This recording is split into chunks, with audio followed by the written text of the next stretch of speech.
Good evening, and welcome to the Evolution Magazine's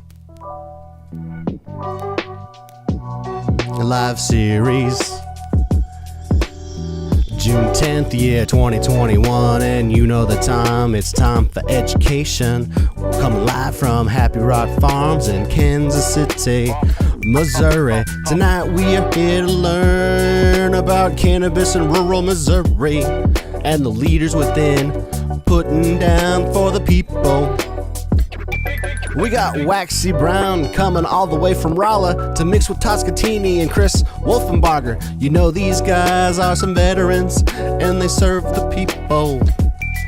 And they talk about the plant, We're trying to change minds about this plant, man. Evolution Live, you might learn something. Evolution Live, you might win something. First, let's check in with our sponsors. Sit back and please enjoy the show.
The Missouri Cannabis Industry Association has been our longest-running show sponsor, while providing quality education over many topics in partnership with area cannabis professionals.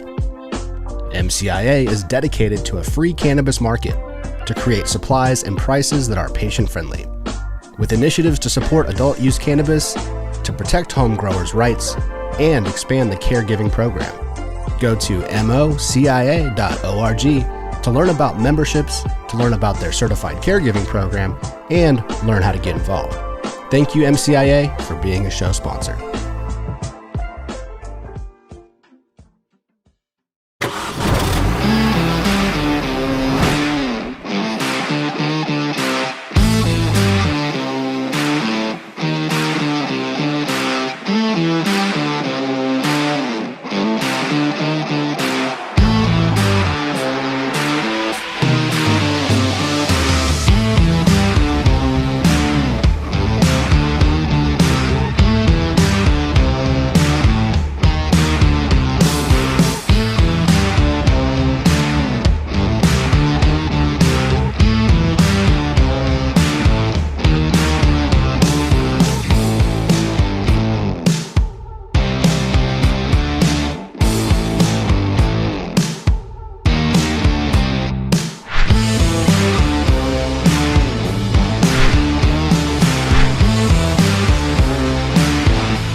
Getting a medical marijuana patient recommendation just got easier with Elevate Holistics. Using HIPAA-compliant telemedicine software, Elevate Holistics enables patients like you to receive medical marijuana recommendations from the comfort of their own homes. Here's how it works. First, visit elevate-holistics.com to book your appointment using our online schedule. Then complete the intake forms in our confirmation email. Finally, visit with the doctor using the link in your confirmation email. It's that simple. Book an appointment today.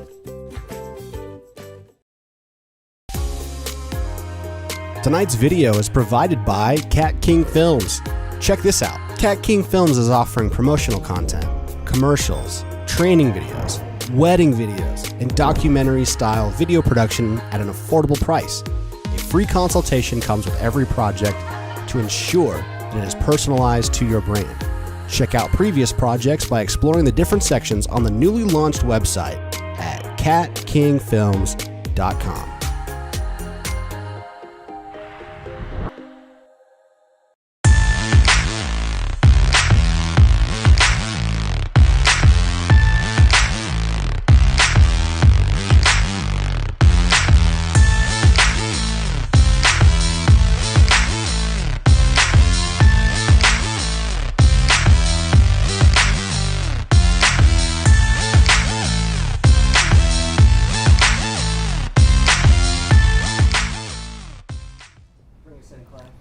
Hello, Evolution friends, family, Missouri patients.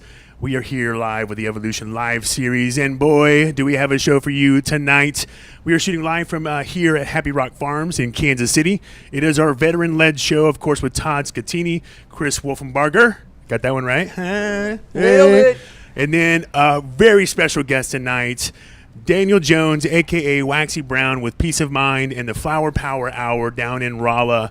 Tonight's show is about how medical cannabis is affecting the rural areas of Missouri and the Canna Leaders Within, and he is the perfect leader to have on the show tonight. So we're going to pitch to them shortly, but before we do that, we have some amazing prizes for you guys tonight, some amazing giveaways. As always, tag a friend. You could tag as many friends as you would like, because here's the prizes. We have a whole little package of different prizes from Peace of Mind. Waxy will show you all those products here shortly, but he's got like 10 or 15 different things there.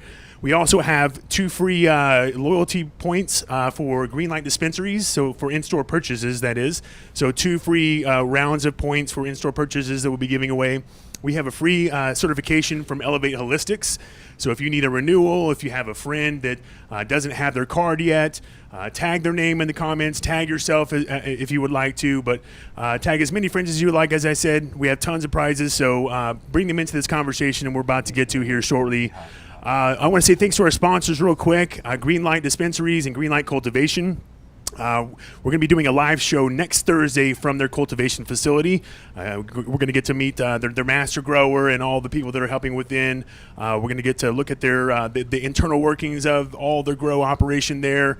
So stay tuned for that show next week. You guys can tune in, ask as many questions as you would like. Same as tonight. Please ask questions. We put those questions up on a monitor for the guests. So if you have any questions for these guys tonight, please ask. Be a part of the conversation. Also, thanks to KC Can Transport, Kevin Snell. Those guys were the first licensed transportation facility in Missouri. We're gonna sit. Veteran owned. That's right. Yeah. Veteran owned, and they do provide jobs for veterans and also retired police officers. And we're going to talk about what does it mean to be a transportation company? Why are a lot of police officers, a lot of military veterans getting involved with that? What does it take to? What are the rules and regs with all that stuff? And how does somebody get involved with that sort of thing? That's going to be our show the last Thursday of this month from their facility in Blue Springs, Missouri. Also want to say thanks to MCIA, our longest running show sponsor. Next month on their show, we have a local MMA fighter who he got caught into a fight last minute, took the fight, won the money, won the title, and then after he tested positive for cannabis, they took it all away, and he lives here in Kansas City. He's going to be coming on our show. We're going to talk about how we think that MMA fighters should have access to cannabis, just like our veterans here on the show tonight. So stay tuned for that show coming up very soon. And then last, Elevate Holistics. Thanks for donating the free certification. Remember to tag a friend. We're going to be giving that away here next week. Without further, by the way, we have a lot of people in the studio audience tonight, and here's why. There's going to be an amazing concert coming up right down the street at the Riot Room, not far here from Happy Rock Farms. This is the very first Canna concert series, and we're excited to be a part of it. The whole crew here in the set tonight, we're all heading down there. It starts at 8, goes from 8 to midnight. We are so freaking happy that events are coming back. We're excited that our event spaces are opening back up, and we're really excited that the cannabis community is getting involved with that. So hopefully you're going to see more shows in the future that's going to be more talking about maybe interviewing some of the talent that's coming through, some of the musicians, and how those correlate with some of these events coming up. But if you guys don't have plans tonight, make sure you come on out to Riot Room from 8 to midnight tonight. If you have your medical marijuana certification, it is free entry. So come on out, join us. We're all heading there tonight. We have a lot of the people that are involved with the staff here in our studio audience tonight. How about this? Can everybody give me a big woo? Woo! Just wanted you guys to know I wasn't faking just then. So they're all here. Without further ado, let's pass it on over to the veterans here. What's up, guys? Hey, what's Hey. up? I'm Todd Scatini. Chris Wolfenbarger. Waxy Brown. And we are Veterans on Cannabis. Hey! Told you we nailed it. I knew we had a flow. It's the veteran thing. We have a vibe, man. Yeah, man. Definitely a vibe. Yeah. Well, look, this is the show where we talk about everything that at the intersection of veterans and cannabis and how it can impact the lives of veterans, their families, and others. Tonight, we're also going to talk about how the re-legalization of cannabis is affecting rural America. So we thought we would call in one of our favorite rural Americans, Waxy Brown, who's coming in from Rolla, Missouri. Yeah. Ironically, one of the place where I started my military career, the first place that they gave me this haircut, you know. And As did I. yeah, As did I. I did basic at Fort Leonard Wood. I'm trying to continue the mission for you guys down there. I'll keep trucking, I promise. Doing our thing down there. You are like our follicular antithesis, man. I I mean, look at this. I you know? agree. I would like to submit a complaint that Waxy got all the hair. Yeah, absolutely. Where did you get issued all of that? You haven't looked under here. This could be just like you. This might not be real. This might be sewn into this, maybe. I don't Yeah, know. well, look, man, hey, I wore my tie-dye tonight to Happy Rock Farms. I wanted to make you feel comfortable and bring you in and let you know that, all veterans, we're all veterans Very across the cool. board. And you represent a huge part of, like, the cannabis culture, the movement in that space. You're a veteran. You're running a show. Every week, so I'm going to stop talking and I'm going to have you introduce yourself a bit and tell us about your service and what's going on with you now. Sure. So I'm Waxy Brown, Daniel Jones.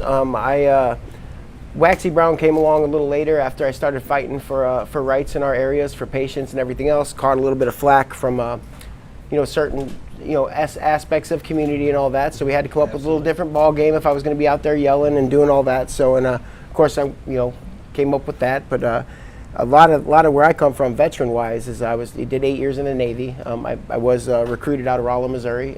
Went to MEPS in St. Louis up there. Spent my first 5 years as a as a photographer. And what I found out during that 5 years on board Bonner Richard, I was a plank owner of USS Bonner Richard, one of our amphibious assault ships, holds around 25 to 3,000 sailors and about 4,000 to 7,500 Marines who ran with the 13th MU, the Marine Expeditionary Unit out there. But the first 5 years I did as a photographer, and then I realized that a lot of these missions that we were doing, a lot of the intel, a lot of this stuff could be done by one person instead of putting two people in harm's way. So I went out and got that journalism background. I went to Defense Information School for all of my schooling out in Baltimore, Maryland, out close to Baltimore there, Fort Meade. But decided that I could do the journalism part too. So that's when I started picking up the pen and learning to write a little bit, and ended up telling hometown news stories for sailors and Marines across the United States. And of course, I was part of the Snoopy team on both those ships. Kind of what happened to a lot of us out there was 9/11. The Snoopy team? I'll tell you about the Snoopy team. Okay. Yeah, I was on the Snoopy team. So we did 5 years on board the Bonner Richard, right? And then I was going to a cake shore duty. I was going to go do just some education and do some simple stories. Mm-hmm. Well, 9/11 happened 2 weeks after I got back from Africa, and it was obvious everybody was going right back out to sea. So I knew that journalism was where it was going to be. So I went and volunteered. A journalist on the USS Boxer got pregnant right before right before we were about to leave, so they needed somebody that could do both those jobs. So I jumped on board, did that for a few years on board USS Boxer, and that was kind of where I cut my teeth. Now, Snoopy team, it goes like this. In the Navy, if you're out in a ship, mm-hmm. right, and you can only see up to the horizon, right? Right. Well, if you see something on the horizon and you can't identify it with any of your normal tools, which would be different radars, different types of satellite equipment, things like that. What comes down to sometimes you have to get in a helicopter and you have to go with an intelligence specialist in the Navy, an IS. So you're doing reconnaissance. Yeah, so what you do is you jump in and you take 11-point photography of whatever that ship is, get it back as quick as you can, and get that out to the fleet so the fleet can see what's going on, know it's not a hazard, and then we're not in danger. So it was that's when you got to see lots of cool stuff. Sure. And those pictures so didn't cool. get out a lot, but right. you see lots of the hearts and minds stuff, big American flags and kids with peace signs and stuff like that. But a lot of that stuff, the stories don't get told, do they? You know, Right. some of that stuff there. Sure. Whether there's a journalist or a photographer there or not, really it's anecdotal at that point for some of these folks. So they take home those stories, you know. So I thought in the service, what I would do is, if you were on my ship, Todd, and you did a job, I would come up to you and say, can I take pictures of you doing this job? And what's your hometown, blah, blah. Get a couple little questions from you and write up a little piece, a little page and a half, send it out to your paper, because they pick it up every time. They always want to tell those stories. That's so cool. When I wasn't out there doing all that stuff, I was running around from different bunks or different shops and saying, let me tell your story real quick. Let me tell your story real quick. You're Let like me tell a your modern story. day Ernie Pyle, right?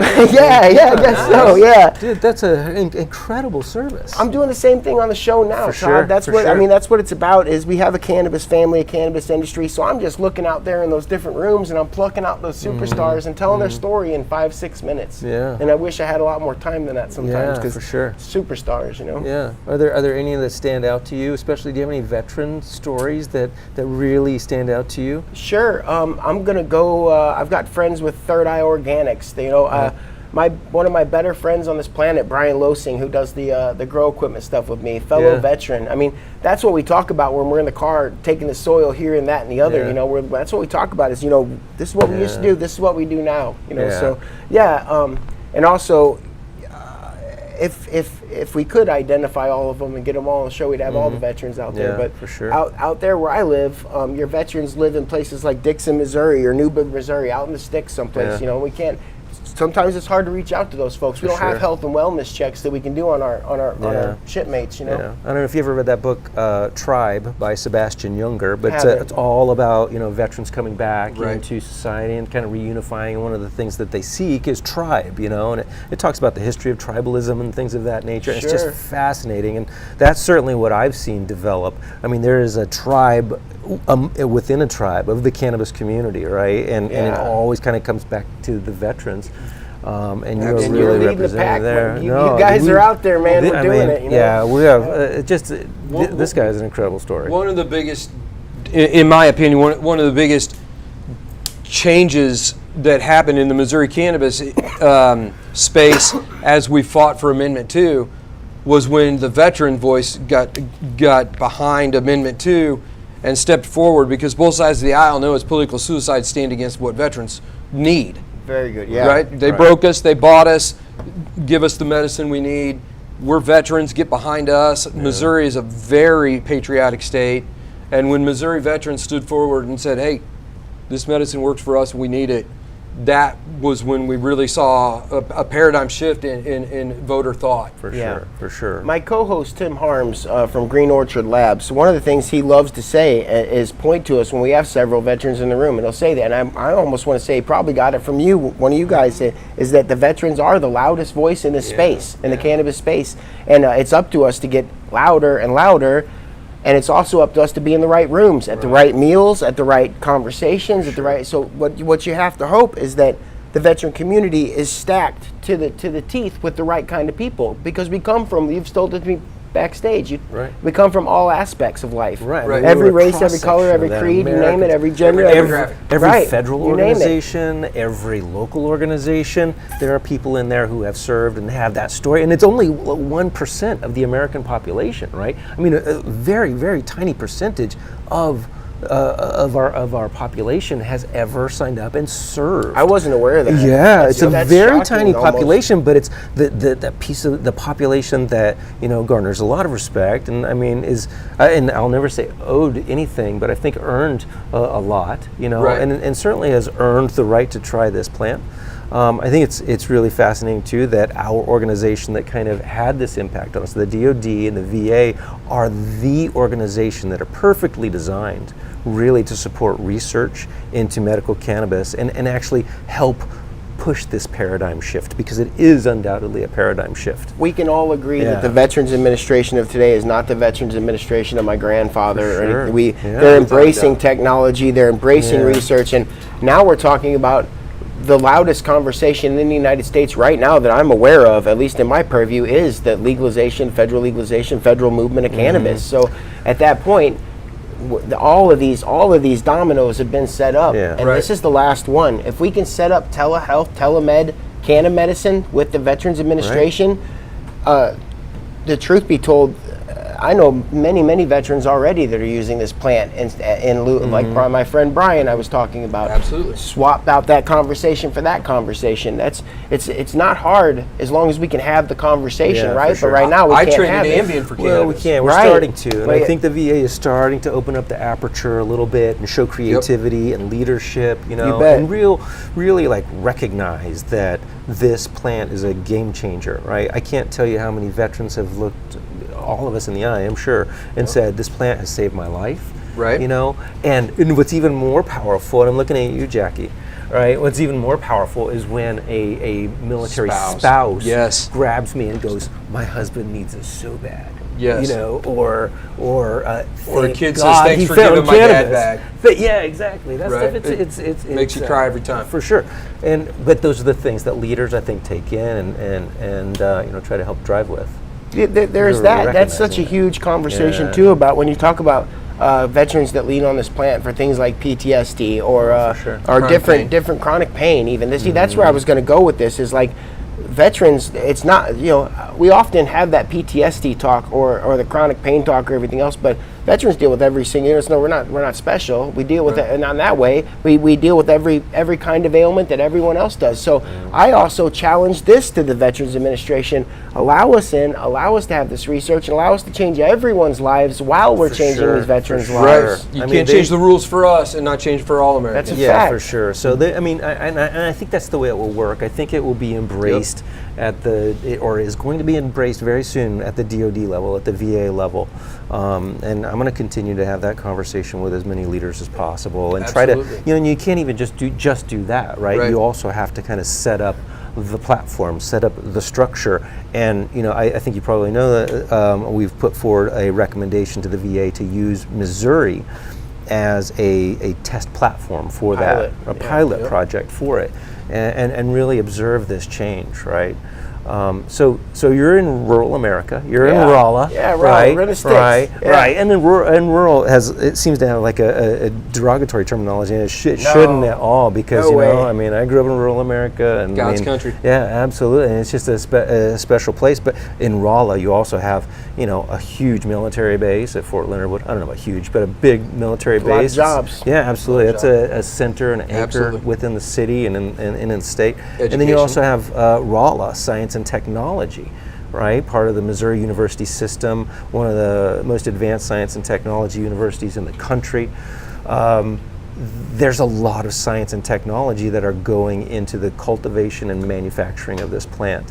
Have you seen any changes at Rolla? Any happenings from there, and talk among academia? Sure. So it goes like this. In Rolla, we have a 20,000 population, right? Of our, that's our townies will say. Or, Right. I'm not sure what you'd call them, but then we also have almost 20 stacks of high society of college kids too. Sure. Another 20,000. So our town doubles when the kids are in town, right? Right. What I find, and this is a true story that I'm a hippie that works in a head shop. So what I find is when my town folks come in, man, they know what they're getting. They're going after this, that, and the other. The college kids, they come in, and like I've got a display model, right? It's a glass thing this long. It holds up some bangers, some peace of mind bangers that you Right. put your wax in.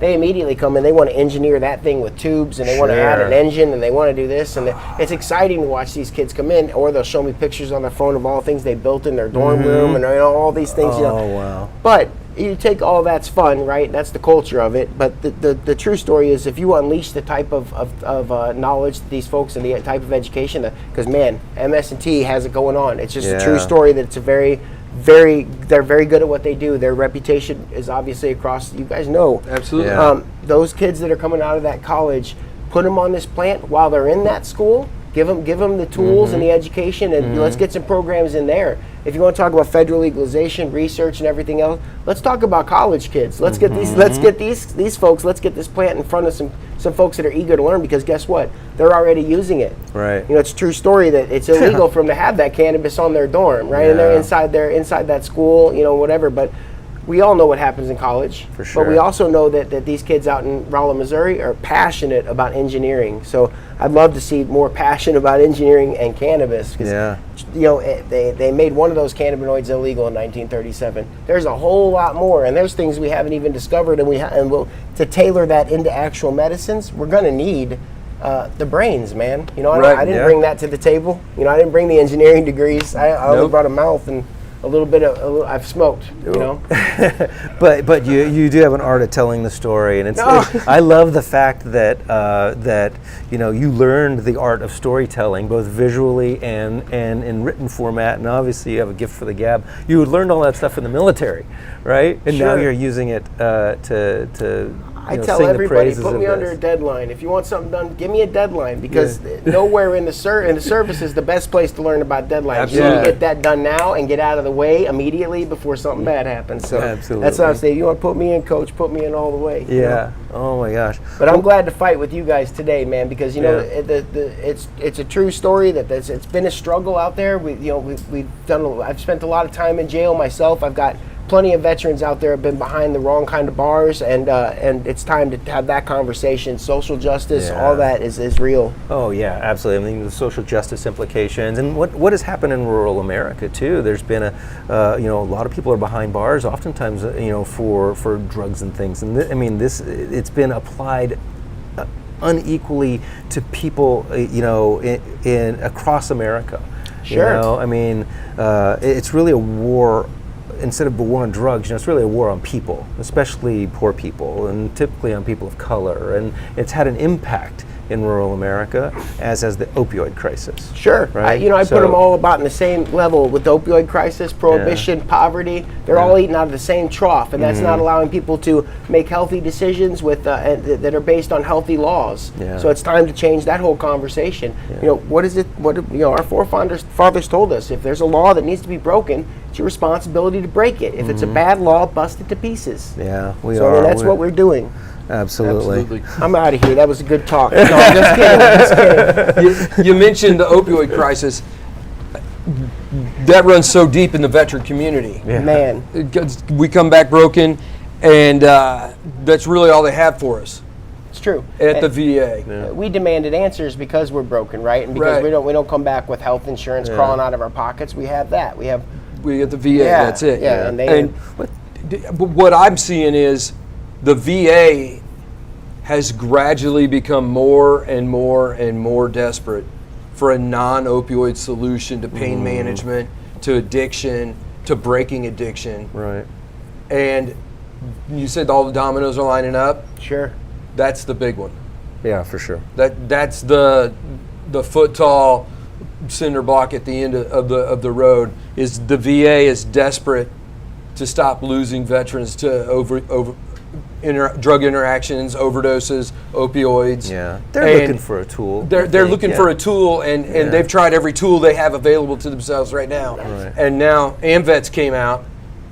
Did you hear about AMVETS' official position statement that came No, out? I have not. No. Yeah. Todd, tell yeah, him. yeah. So we had Teresa Jackson, who is the chief medical advisor, chief medical executive at AMVETS, which is one of the big 6 veteran service organizations. Sure. She was on the show, and Huge advocate. she joined, massive Wow. advocate. On the 27th of this month, free for veterans, there is the AMVETS Veterans Alternative Healthcare Summit. Very cool. Right? And so you can just Google AMVETS and Veterans Alternative Right. Healthcare Summit. You can go right to it and register. We pre-recorded everything, but I mean it's a powerhouse of people talking about veterans talking about cannabis and what it's done for them, and It's a true story that if 2 people or even 2 groups or whatever that is are willing to sit down and have a conversation and hear the other side of things with an Yeah. open mind, the one thing you're going to learn in this conversation is that we're not out to brag that we were right all along, Yeah. but we weren't wrong. right, Not at right, all. Yeah. So, I mean, I feel that deep. Right, and I know that kind of shapes a lot of people, especially the older generation. I want to talk a little bit about kind of generation gaps. It seems like the older generation, 60 to 81, is already the fastest growing demographic of cannabis users, it seems like. Sure. But when I talk to so many veterans, I mean, they are just like, they have no idea about cannabis. And I think that's one of the best things that we can do is talk to our older veterans about cannabis, right? Exposure. Yeah. Exposure Yeah. to something different. Yeah. I don't blame the service for anything. And I love, it's refreshing, of course, in the last 5-6 years to hear the way the VA has kind of flipped the conversation and they're listening more, right? Yeah, Isn't that yeah, part agree, of it? agree. Right. So I think it's very it's healthy to see that, because let's be very honest. I come from the Navy, right? 8 years back-to-back sea duty. There just was no break. It was out there on the water for 8 years solid, stopping in ports. What happens in ports? Well, what they tell you to do is go out there in groups, get all your buddies. You know, they tell you, and go to the bars. You know, chief's gonna buy you a drink, senior chief's gonna buy you a drink, captain or XO might come in and buy the whole darn place a drink. Right. And then when you get back to the ship, you go on to the next place, you're excited about it, you're learning where all the pubs are, and when you get out, you know, that's what you bring back home to your spouses. At the end of the day, at the end of that 8 years, alcoholism is there, and it was served to you on a golden plate, right? Then you go into the VA system, right? The VA system, then, you know, that's what they want to talk about is this kind of pill can help you. This opioid will get you here. This Annex is going to help you sleep through whatever that problem is. This Ambient, Chris, you know, that's what I mean. Like, so that being said, it's a blessing now that they're willing to have those conversations. But because before, I felt like, and we all did, when we walked into the VA, we felt like we had a target on our back. It doesn't feel like that anymore. No. It feels like I'm greeted by concierge, you know.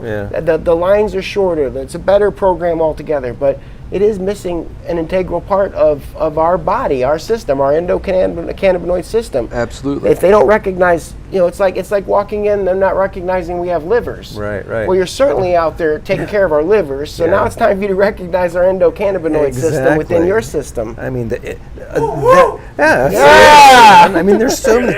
We should be so pumped about this, right? I mean, we get to apply like the world's most complex plant to this new system within our body that we've only known about since the mid-90s, right? The DOD and the VA, they should be all over this, looking at this as this is like a multi-tool. I think they are. Right? I think so. Yeah. I think they're prepared. I don't know what they are.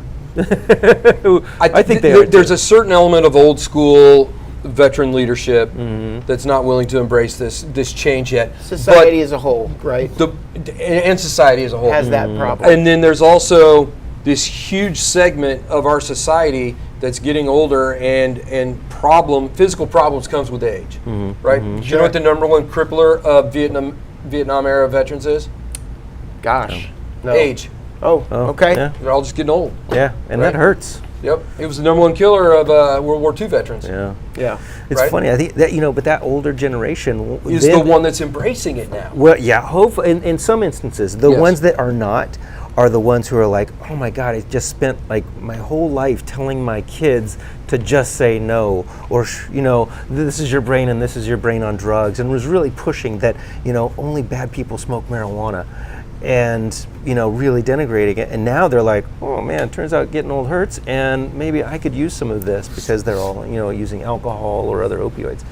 We get pushed towards a more dangerous option. I watched my mom use a THC infused hand lotion for her arthritis in a Dare shirt. You know what I'm saying? That's game changer. That's like when you see the cops in front of a dispensary guarding the place. Right? Exactly. That's normalization. That's dope. Exactly. My mom also, my mom, my dad, old school stoner, right? It's just how he rolls, man. He worked his butt off his whole life. He also is a veteran. Got out, worked for Emerson Electric, building guided weapon missile systems and stuff like that. Right now, of course, he just grows his cannabis and his tomatoes and is a great dude. My mom and dreams about rockets. Right? Yeah. He said, but he likes to gadget around. My mom, on the other hand, she worked at domestic abuse shelters. She is a drug and alcohol addiction counselor. But she also she learned through me about cannabis. We had a lot of conversations. She didn't understand what I was doing out there. She's like, I don't get it. This is what it is. Now she has her med card, or she's a Missouri medical marijuana patient. She uses it for everything from arthritis to, believe it or not, COPD, or edibles help her with things like that. So the conversation is there. Like I said, if we could sit down and have it, this conversation is super easy. You guys say that I'm good at talking about it, but for real, I just smoked right before I came in. The plant's talking. I'm not, you know what I mean? Like, that's just how it goes. I never would have called that one. Hey. Well, we're veterans on cannabis, and he's a veteran on cannabis. Yeah, I'm a veteran on cannabis. We're all veterans on cannabis today. Absolutely. I love it, man. I'm floored that you had somebody who worked in domestic violence and drug abuse, and you were able to, because our whole life, marijuana is a gateway drug. Marijuana is an entry drug. It just got beat into our heads. But now all of a sudden we're starting to realize marijuana is an exit drug. Right. If you want to get off of something, if you want to get away from something, cannabis can help you bridge that gap back to normalcy off of that addiction. Sure. And we're starting to see a lot of people in the addiction sphere recognize cannabis as an exit drug instead of an entry drug. You used the word tool earlier. I liked that word a lot because the truth is that, you know, I hashtag all the time, weed saves lives, and I truly believe it does. But can a person smoke weed and it save their life right off the bat? Yep, some people can. Some people need counselors, some people need, you know, time with their families, some people need, you know, space, or there's just a whole lot of different things that need to be involved with these addiction conversations. You talk about gateway drug. I've lost friends to opioids. Can I get a clap real quick if you've lost a friend to an opioid inside this studio? Part of that problem is the whole problem is prohibition. If I wanted to get my weed before, the reason I lost friends is because I had to walk into a room. If I didn't know where my cannabis was coming from, I had to walk into a room back then with a guy that I didn't know that well, who's going to offer me other things like Percocet, opioids, you know, heroin, everything, a beer out of the fridge to you know, you name it. Everything else is in that room too. Now consider myself a pretty strong guy. I'm not going to fall into a lot of traps. Now the folks that I lost, maybe not as strong, maybe didn't see the traps, maybe couldn't identify them, but they're there, and it's time for us to start springing those traps for them so that they understand that's where the failures lie, is in the prohibition of the plant itself. When you made that decision, you forced us into a tunnel of illicit and illegal, and I don't appreciate that. Right. It's just like Walmart. Yeah. If you want milk, you got to go all the way through the whole store. You get your milk, and you never leave with just milk. Right. And drug dealers have that exact same business model. And we have other products that are more profitable that we'd love for you to try for free. Here you go. Take it with your weed. Right. You know, or you can pay for it with services. You know, I mean, then people get this awful addiction and make them into awful people. You know, and they want out of that. Every addict I've ever spoken to has said that they want out, but they fear things like the pain and the tremors associated with withdrawal, you know, the anxiety, the depression, the insomnia. Sound familiar? PTSD, the lack of appetite. Well, I know a plant that's never killed anyone that can address all 5 of those things, right? And I think we all do. I think it is a tool. I think it's a wellness tool. I think it's a part of a wellness regime. And you know, I think our only limit is our imagination with it, right? Yep. And you know, I think that the veteran community is one that will really benefit from it. And because we are a cross section of American society, that I think all of society will benefit from it. You betcha. Yeah. I can't tell you how many people. We have the kiosk where people in Peace of Mind are. Yes. We have a Tell kiosk us where stories. people can come in there and they can get legal, right? Right. So part of that is that our staff meets these ailments head on. When they come in the door, sometimes you could spot Parkinson before you even know who that is in front of you, or you know, you can tell cancer when it comes in the door. Sometimes it comes wearing some awful colors, you know, and you could spot a lot of these things. But the one that always makes me feel like this is the day I did something awesome and this happens all the time to all of our staff, and it's beautiful, is when the person comes up to me and says, I can't do these opioids anymore. I heard I can get legal here. Come here. Because I've got your back 100%. Let's get you away from that junk. And you walk them through it, Yeah, because now, it's a true story that Western medicine set us up for failure in so many ways. But it's also a true story that Western medicine and cannabis can have a conversation. There's a bridge to be built there and a conversation to be had. And if we can make that gap, because it's inexcusable. It's inexcusable that cannabis is not already ingrained into our hospital programs, from the federal to the state to your local physician. Right. I believe in the dispensaries. I believe in cultivators, but I also believe that cannabis doesn't belong to a certain ailment or anything else. Who said it beforehand? Something about medication. It's always medicine. Yeah. You know, whether it's recreational use or it's medicinal use, it's always medication. And bottom line, no matter what, it's always a safer option than more common things that are used, like alcohol and tobacco and pharmaceuticals. It's a much safer option. And the interactions aren't there. Yeah, for sure. And you know. I don't know. We've got to build a better conversation with Western medicine, and part of that strikes home in the Veterans Administration. Well, yeah, and I think so. We can extend a hand to that Western medicine with cannabis, you know. And the VA has been exceptional at doing things like that already in the past. I mean, they've added, you know, acupuncture and yoga and different types of therapies. You know, they're always looking to branch out. The VA and the DoD have always led advances in medicine. You know, I mean, we're talking about amputations and advanced trauma care and techniques. You know, plastic surgery all comes from military necessity. And now, I was a medic in the Army, and everything I learned in my MOS school, combat medic school, we learned from mistakes made in Vietnam where we lost troops. Yeah. They taught us 5 things, and if you knew how to do the big 5, you were going to be able to save 80 to 90% of survivable battlefield casualties. Right. And that was all things that we learned from combat. Yeah. So well, let's make no mistake that you know, the last 20 years of straight combat, straight war, have had a significant effect on the veteran community. But let's give the VA some credit. You know, it's had a significant impact on them, and it has, I guess, uncovered some fissures and issues and things like that, right? And then at the end, it's kind of ironic that as we're pulling out of Afghanistan and we're exiting this kind of, you know, inflection point in human history that was COVID, you know, the VA has the opportunity here, I think, to be creative and to embrace this as an option to save some vets' lives. COVID did reveal cannabis as a saving grace in not only many states, many communities, but I mean, I've seen an article of that flavor in just about every big media out there, whether it's you know whatever, from no matter what side of the ball game you're on or what side of the fence you're on.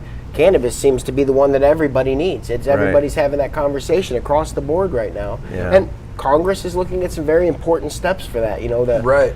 But the none of those steps that are being talked about. I don't believe that the MORE Act is mentioning any kind of VA anything. I'm positive Safe Act isn't. That conversation has to start here. I think we've got a great question on the board that I'd like to address. First of all, Alice, with Alice, thank you, and I'm representing. You look cool in your tie dyes. I was going to get this for you as a gift, but I didn't think you wanted to fly the colors. But we've got a question: how can a veteran get assurance from the VA that they won't lose their VA benefits for having a medical cannabis card? I have a medical cannabis card. As do I. As we all do. Yeah. I've discussed with my primary care physician as well as my psychiatrist and my psychologist my cannabis use, and I haven't lost any of my benefits. First off, I love Alice. Alice, I love you to death. What you do in our community as a veteran, thank you for your service, is phenomenal. That being said, I also I've had very valid conversations with my doctor, but I think that this conversation leads into a more specific conversation that has to do with pain management and other medicines, things like that. I've yet to find a veteran that runs into an issue where a doctor says you can lose your veterans benefits. And if they do, call us. We'll be right there. No problem. We'll come have the conversation for them. But I've not heard a situation where someone just flat out is being refused any benefits. It usually comes down to a doctor that doesn't understand the quality of pain management that cannabis has, and how that can work hand in hand without screwing up other medicines and things like that. It's usually the pain management folks that have an issue with our plant. It's not, but not their VA benefits. Yeah, no, you're not going to lose your disability for having your medical card. Those things are not on the table. My mortgage is a VA loan. I'm certain they're not going to come get me because I'm smoking weed. Oh no! Well, I would say that, you know, if you are working in the cannabis industry, getting a VA home loan requires some serious sharp elbows, man. It requires some serious maneuvering, a lot of luck, and you can, if you're working in the cannabis industry, be denied a VA home loan that you earned. My wife has sharp elbows. Yeah, I know it, man. I know it. In fairness, though, as somebody who works in the real estate industry, if you work in the cannabis industry, the official federal position from Fannie Mae and Freddie Mac is your salary is created during the commission of a federal felony, which means you can't count it towards your debt to income ratio to qualify for a loan. Yeah. And they often state that Right. income is not predictable. Right. Which as a cannabis entrepreneur, which I found out is French for work your ass off and not get paid, is Yeah. Chris Smith can tell you that. Where's Chris Smith right now? But no, I think it's going to be work your ass off and maybe be Reap the rewards. amazing and reap the rewards. bet. But I don't know where I was going with my thought there, but. We're going to throw it back to Clay while let's talk Todd about collects Craig's. I know we got himself. to break out. Sorry, I got to collect. Hey, thanks, guys. We need to smoke more weed. Thanks, Wow, brother. what an Appreciate it. amazing show having this. I never knew Waxy. I knew Waxy Brown was a cool cat, but I never knew how many great stories he had to offer. So we're gonna have to bring him back at some point. But we have a whole second half. We have a whole second half coming up for you guys to listen to him more. Real quick, thanks to our sponsors, MCIA. Thanks so much. Longest show running sponsor. Greenlight Dispensaries and Cultivation. Live show next week from their cultivation facility. Tag a friend. Bring them into this conversation. You get free loyalty points for you and your friend you tag for in-store purchases. Also, free certification from Elevate Holistics. Thanks for sponsoring the show. And then Casey Can Transport. Last Thursday this month, we're going to be shooting live from his facility. Thanks for sponsoring the show this month. We're going to take a little break. We're going to check in with the Canna Comic Project. Chris Smith is giving us a little tidbit here. We're going to check in with him and go through our commercials here and be right back with more awesome conversation here on our Vet Live show. Stay tuned. Peace. Hey guys, it's Chris with the Canna Community Project. Hope you're enjoying the show. Christine is not with me this week. She's down with a bunch of other ladies across the state of Missouri. They're going to a nice little women-only float trip, so we definitely hope they enjoyed their time. But I'm here with a short update this afternoon. Shortly after the show last Thursday, we got news from Robert Franklin. We got a call finally from him in the Moberly Correctional Center, and he had his parole hearing and everything. We got to find out exactly everything that was going on. So we know that he is going to be released within the next 2 to 4 weeks, which is super exciting. We're really pressing and hoping, trying to put the energy out there to hope he gets out the Friday before Father's Day. That would be just amazing if his daughter got to spend a Father's Day with her dad in the first time in 12 years. And it'd be awesome for Robert as well, obviously. So just put your good energy out there, and let's really hope that we can get him out before Father's Day, but we know he'll be out in the next 2 to 4 weeks, so that's great news regardless. So when we find out, we're going to let everybody know immediately. I hope everybody can come out to Moberly, Missouri. It's right north of Columbia. If you guys can come out and support him, he would love it. It would really mean a lot to everybody. So please do that if you can. Also, Christina did a interview yesterday with Channel 41 News with Sarah Plake, and they called in, got to talk to Robert straight from prison. And they're also setting up a interview with a Zoom call with Robert's mom. Her name is Dina Franklin. Anyway, they're going to be airing that tomorrow evening if all goes well. So check it out Friday evening on KSHB 41 here in Kansas City. They did a great job with the interview. But anyway, I hope you guys are enjoying the show. Waxy Brown's on there tonight. Great guy. I can't wait to see you guys and give you more great info. Christine and Ed will be back with me next week. But enjoy the rest of the show, guys. Love you.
The Missouri Cannabis Industry Association has been our longest running show sponsor. While providing quality education over many topics, in partnership with area cannabis professionals. MCIA is dedicated to a free cannabis market to create supplies and prices that are patient-friendly, with initiatives to support adult use cannabis, to protect home growers' rights, and expand the caregiving program. Go to mocia.org to learn about memberships, to learn about their certified caregiving program, and learn how to get involved. Thank you, MCIA, for being a show sponsor.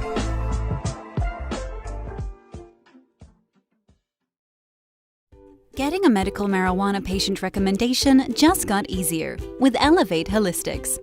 Using HIPAA-compliant telemedicine software, Elevate Holistics enables patients like you to receive medical marijuana recommendations from the comfort of their own homes. Here's how it works. First, visit elevate-holistics.com to book your appointment using our online schedule. Then complete the intake forms in our confirmation email. Finally, visit with the doctor using the link in your confirmation email. It's that simple. Book an appointment today.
All right, welcome back, everyone. We are here with Waxy Brown from Waxy Brown's Flower Power Hour. Hey, everybody. U.S. Navy vet. All right, and Chris Wolfenbarger. We had a great first half. Appreciate it. We're gonna have some fun now. Not that the first half wasn't really fun. I'm into it. But I want to talk about some really fun stuff. Right? Right. Well, we're talking about rural America. I guess this is a little bit deeper, but let's talk about cannabis and religion in rural America, because rural America is really associated with a, conservative, very religious kind of close. Have you had any good conversations with any religious figures in the area? Yeah, sure. So we certainly have a lot more churches than we do dispensaries so far. That's just a fact. In Rolla, We can coexist. in Rolla, in my area. Now, my show is based in Rolla, but we're listened to all across Missouri, and including out into those really rural areas. And we have had lots of talk. My show, it's kind of got a magical feel there because I've got Tim Harms, you know Tim, Sure, over yeah. here. Tim's Christian, he's Very, very guided by God, very Absolutely. purpose-driven life. And I've got Steve Wheeler behind the wheel, who's same way, believes in this plant was put here by God, and nobody's there to tell God how anything's good or bad. And so we have a lot of that conversation, and a lot of my guests, if you hear, that's even the guys that come in with the tattoos on their eyeballs, or the crazy hairstyles, or rocking some heavy metal looks. They're still the ones that are out there like, this is God's plant, and blah blah. Because out here in Missouri, this is the Bible Belt. So I'd like the Bible Belt to be made of hemp. If we can get the Bible Belt made of hemp, I'd be real happy. Yeah. But until then, let's keep engaging and having that conversation, because as far as I know, when the Bible covered those particular parts of it, it didn't exclude cannabis in any way. Yeah, absolutely. Absolutely. I know you're a man of faith. I'm a man of faith. After getting blown up by a suicide bomber and surviving, I ended up getting saved at 38, or at 41 actually. And there was no doubt in my mind that the only way that I survived that blast, because it's on video, was the hand of God. I watched that. And it's pretty. It was a big boom, right? Yeah, and this is from coming from a guy with a bomb on his arm. Yeah, I as soon as I saw that footage, I was like, "This is when you talk about a miracle, you're talking about a miracle." Right. But what do they say? There's no atheist in a foxhole, right? There never is. Absolutely. There never is. Absolutely. And as a man of faith, I enjoy watching other people of faith experience the plant and realize you can see the light go on. Yeah. But now, my mom is a Red Hat lady. You know what a Red Hat lady is? Sure, yeah. They're yeah. basically the table you never want as a waitress. Right, There are yeah. 20 old ladies that wear red hats and We they have want those. separate We have checks. those in my area, so I'm not starting any trouble. No, okay, I'm telling you right now, I love Red Hat ladies because their entire purpose is to make servers' lives heck and not do anything for the community. They just hang out. My wife's laughing because she used to be a server at a pizza place. She You know what I'm understands. talking, and they all want separate checks, Yeah. and they all give $1.15 for a tip. Yep. Free refills If on you're iced lucky. tea. There you go. My mom's Red Hat ladies. She gets out her CBD green Nice. sky, and she does her hands, and then they pass it all the way around the table because all of them are old. All their hands hurt. They've all Sure. been working hard, She showed 'em. especially in rural America. And then they pray. Right? They use the plant, they pray, and then they have lunch. Wow. Think about I that. do that too. I do too. That's Tim Harms and I have said many times that this is God's driving this bus. Yeah, There's absolutely. no Yeah, way. I don't know how many times I've told Tim I'm not sure this show could get a little squirrely. Don't worry about it. God's got us. Fine then. I still have to He's show driving up the though. I train. think. Right. Absolutely, and I mean, yeah. I am not a religious man, but I've never felt more spiritual and connected, and closer to some higher being than when using cannabis. Sure. So I really think that there's something to it, and I think that there's benefit within the church as well. Of course, it's been a sacrament for what 8 millennia. right. It's in the Bible. Right. Yeah. Right. I think there's a music lyric out there that says after the work. It says, after the day is over and the work is done, we celebrate by worshiping the earth and sun. And so that's what we do. We worship the earth and sun through that plant. Yeah. Whether you're religious or not religious, the Bible believes in the planet Earth. And, we all know that the planet Earth's there. And I'm certain that somewhere in all of that, we're supposed to take care of her so that we For can sure. continue having this plant, For sure. So I believe in a religious experience with cannabis nearly every time, whether Yeah. that's putting your feet in some dirt or making the sign of the cross. You know what I mean? Absolutely. Well, I also want to talk a little bit about the older generation of veterans. I've been having some conversations with folks, and they don't really know how to use cannabis. They all say, "I don't want to smoke cannabis. I don't know how to roll a joint." Right. And I famously also don't know how to roll a joint. So I would like to, enlist your service. And I'm a many blunt people, guy. many Blunt people guy. have tried to teach me, but I don't know how to roll one. But Right. that's not how I consume cannabis, And so I start to share with them the many ways that cannabis can be consumed, eaten in topicals and tinctures and smoked and vaporized and all of that stuff. Can you imagine the first time that you consumed cannabis? If all of a sudden, instead of just your friend showing you a joint, all of a sudden there's 37 products in front of you? sure. I'd be like, yeah, I It don't looks know. really complicated. I It's don't know, easy. man.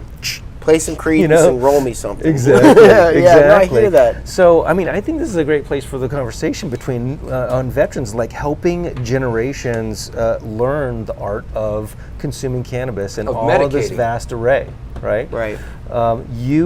You own Peace of Mind. No, I work right? for Or you Peace work of for Mind. Peace of Mind. Scott Sorry. Mike yeah, Pardon you me. betcha. Pardon me. So you're at Peace of Mind in Rolla. One of the team players, you man. So you get to see this play out pretty daily, don't you? Yeah, in fact, I can't tell you how many folks so Trinity Dispensary opened in Rolla next door to us. Now, I didn't realize that was going to have a cause and effect there. I can't tell you how many folks come in with a jar of concentrates Right. with their bag saying, "Am I allowed to show you what's in this bag?" Yeah. Well, you can certainly tell me, what is that? It's a concentrate. It's an extract. I have no idea how to use it. Yeah. I'm like, Yeah. okay, don't go home and put it on a piece of toast. That's not going to work. Okay, we're Right. going to need to heat this up. Take this. Here's the most simple way. Here's Right. if you want more water filtration. Here's this, Right. that, the other. And some of them come in and they're excited to learn about it, though. Sure. Some of them are a little bit intimidated because let's teach an old dog new tricks adage, right? Mm-hmm. But once you have fun with it, make the jokes, make the old stoner jokes, bring a little Cheech and Chong flavor, Sure. into it. They have fun with it. But there's also that other end where, Aunt Gertrude comes in and she needs to know how to use this, and she doesn't want any fun Yeah. about it. She wants to go to a Walgreens type situation and Yeah. go get out the door. So Right. there's that too. So you got to be able to present the education to every single person Yeah. in every way that they need. Yeah. And I think the VA is, I think they'd be brilliant at that. You know, I think they'd be Absolutely. spectacular. Oh my God. Especially- Educational programs available. Right. especially if we made, if you went even further and you took the doctors out of the scenario and you put the nurses in charge of things. sure. Every situation Absolutely. I've ever been in a doctor's office has always been, the pleasantness has always been with the nursing staff, whether that's kindness and compassion Shout or out the to the education nurses. or the Yeah. education. Yep. For sure. Oh my God, man. All right, so we've got a couple of questions from our viewers tonight. Are there any dispensaries sponsoring veteran discount programs? I don't know any that aren't.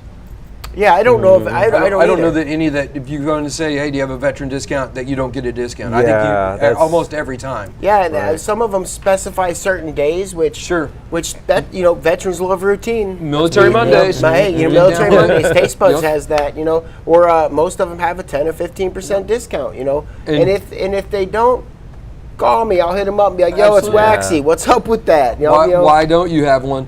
And I want to give a shout out to. I'm sorry, real quick before the shout out. That'd be a good research, like which dispensaries are not giving veteran discounts. If we get, that's too negative, I too hate negative. negative. All right, Yeah. We'll just No, we be don't more hate than it. happy to, We'll just to just tell them the put that out benefits of there. offering a veteran. Yeah. We'll discount. let somebody else Support who's our not a community. veteran figure that out. But let's just mention Yeah. that somebody Good else call. will go do that. Yeah. Let's talk about one of the real heroes of the last couple of weeks in the cannabis space in Missouri. Rick Simpson oil, RSO, FICO, whatever you want to call it, is one of the most potent medicines this plant has for us. It's the most concentrated relief. They've been a sponsor of the show before. Doug Gallant, Doc Mack over there, got their very first shipment of RSO in. So I told Doug, hey, those you need to guys. educate yourself on this, and then you need to get it. And then they sold it. Which camera am I on? This little camera? And then they sold it for 1 cent a gram, their very first shipment, because they knew that the patients needed the medicine. Now, the industry's been screaming for RSO, Yeah. and now we're finally getting it into dispensaries. And this is the medicine that helps the people that are really bad off. When we went, a lot of you guys were there for the fight with Amendment 2, getting all that passed to become Article 14. One of the things, the word that screams out to me every time I have to make a decision or think in a certain direction, I think about that word that's in there, access. Right. When you talk about access and you don't provide access to RSO, why are we here? Right. Why are we having this conversation? Because we're not going to play the anecdotal game. We're going to give you the research, but right now you just need to go ahead and trust that this plant has our back, and RSO and FICO is the answer to so many different ailments, from end-of-life situations to cancer, sure. pain relief, to I use it to sleep. Yeah. Think about this. Dyskinesia, seizures. Yeah. I've personally watched a cannabis tincture delivered under the tongue stop a kid's seizure in its freaking tracks. The Children's Epilepsy Foundation nationally, their policy is every day that you don't legalize cannabis is a day that we lose a child with epilepsy to a seizure. That's hard. That's their position statement. Yeah, that's true. Now we've also got another question from another viewer. Yeah. What is each of your preferences to consume? Now, whoever was sitting over here, I had a little stack of stuff. I'll show you my favorite way to consume. Go ahead, Show guys. and tell. This show and tell. I got you. So we're having the rural conversation, right? Yeah. He threw over the. All right, we'll talk about that. So we're talking about rural. So that's obviously where we grew up. And the way we do it out where I'm from, we back road, right? That's what we've got. We've got a couple main streets, and then we've got a whole lot of gravel out in Phelps County. So everybody knows those back roads, and it's a true story that even some of the law enforcement do. But I think that they leave us alone out there because we're not harming anybody. We're probably, we're probably not supposed to legally medicate and drive and all that. But everything was illegal then. So what did we do? But get out of the. We couldn't do it. Right. Where we needed to. So that's what we did, and so we roll blunts. That's how we do it out there. I think there's probably some kind of Guinness Book of World Record blunts sold per capita out in Rolla. I'm pretty sure it's my fault. Sure. But that's the way we do it out there. That's the way I do it. But I also believe that that's not the way that everybody should do it. I believe in the cleanliness of the plant. I believe in filtration, because let's admit COPD is real. For sure. Different kind of ailments that cause you to not be able to take those big giant rips like I take.